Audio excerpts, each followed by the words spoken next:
Welcome to the How to Play guide for the Myriad trading card game.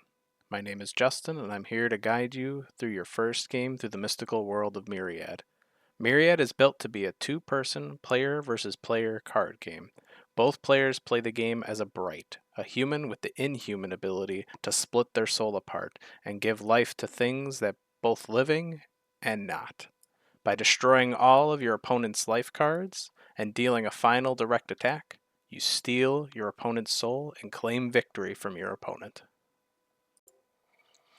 To play a game of Myriad, each player brings a 39 card main deck and 3 life cards of their choice to start.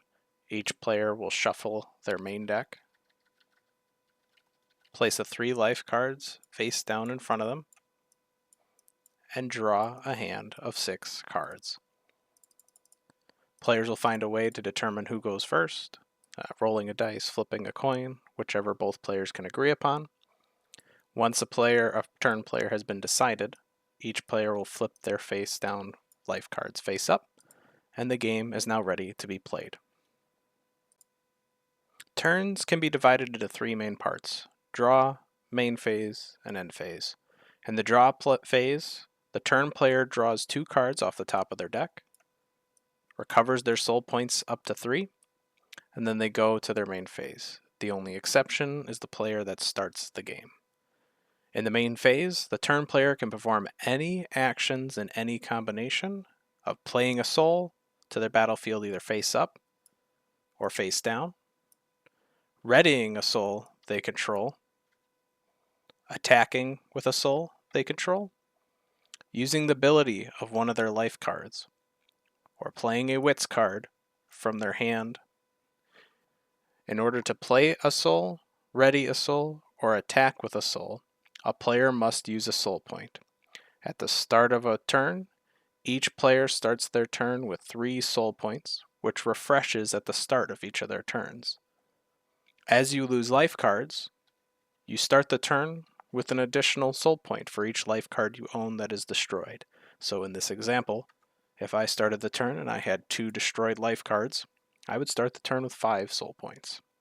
You can play as many wits cards as you like on your turn, as they are not restricted by soul points, and you can use one of your life cards abilities per turn, but you can only use one of them. So if I wanted to use Grace the Great Horned Owl, I would have to use this card, and I could not use Raw Sapphire or Charts of the Seas abilities. There are 3 main card types in the Myriad trading card game. The most important one, or the one that you'll be using the most, are soul cards. These are denoted by a purple border and a purple text box.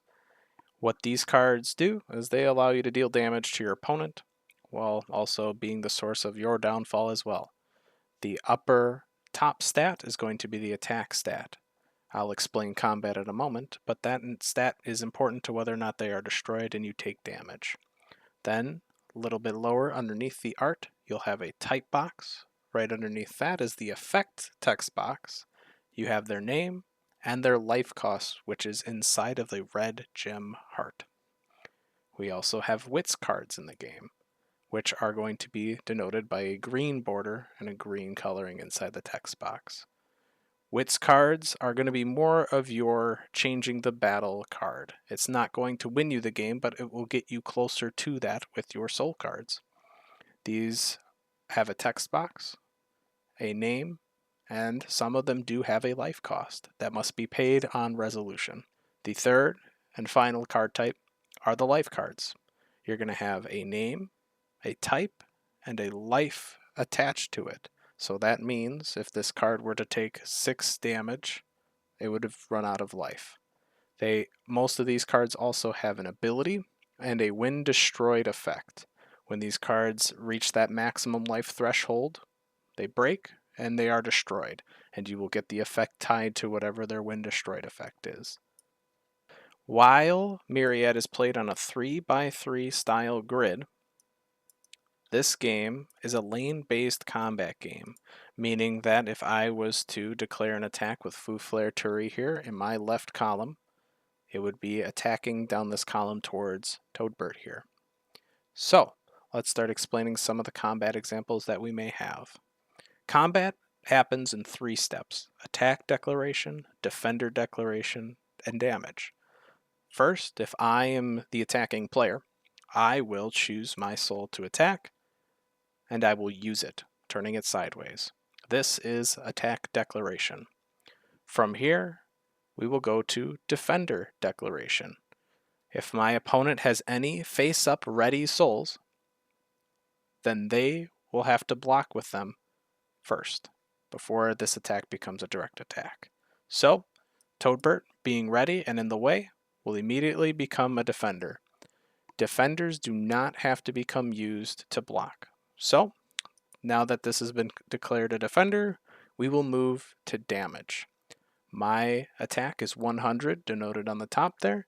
Toadbert's attack is 100, denoted on the top. Since they both have the same attack, they will both be destroyed.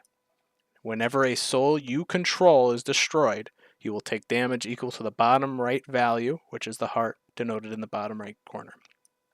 So I would take 1 damage, and my opponent would take 1 damage. Now, if we were looking at a different example, we will look at Poorly Possessed Scarecrow and Arachnodoom.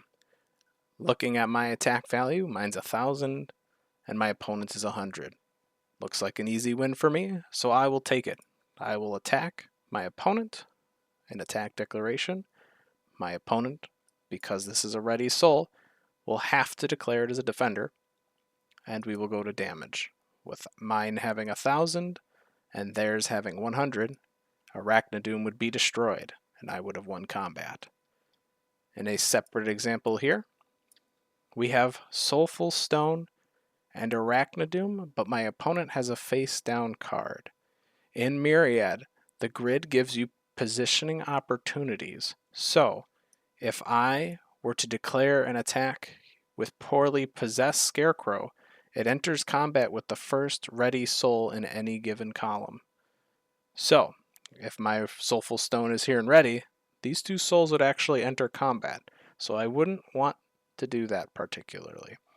Looking at my setup, I have to attack with Soulful Stone before my Poorly Possessed Scarecrow.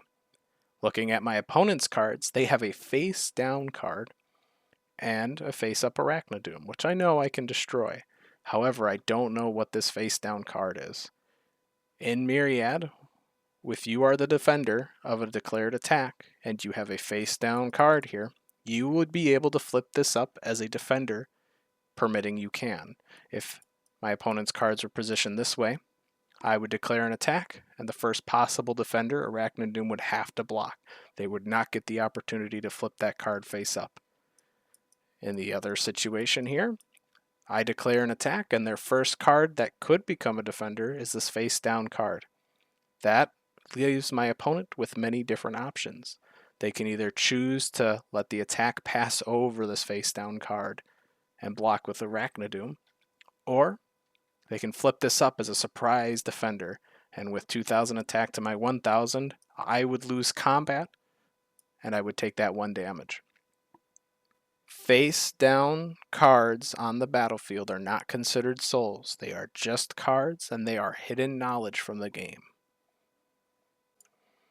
The other combat example that we have is just simply a direct attack, which is when a soul is uncontested in a column. I can declare an attack.